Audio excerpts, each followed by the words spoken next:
Samsung is planning to unveil its Galaxy S9 handset at Mobile World Congress next month. While the Galaxy S8 successor has been teased with camera improvements, the design of the Galaxy S9 is rumored to be almost identical to the S8. VentureBeat has now published what it claims are images of the Galaxy S9 and Galaxy S9 Plus. The front of both devices look nearly identical to the Galaxy S8, and suggest that the S9 will have a similar bezel-less display and still feature Samsung's controversial Bixby button. VentureBeat claims the Galaxy S9 will include a 5.8-inch display and be powered by Qualcomm's Snapdragon 845 in the US, with 4GB of RAM and 64GB of storage.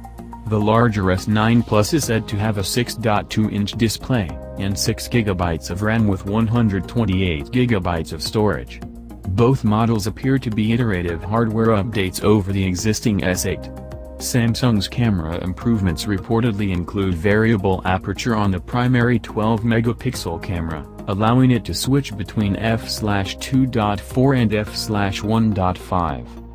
While VentureBeat hasn't supplied pictures of the rear of the S9, the publication does claim the fingerprint sensor will be vertically aligned with the camera, instead of sitting beside it, like on the S8. This improvement means the fingerprint reader will be located beneath the camera, in a more natural position that should be easier to locate.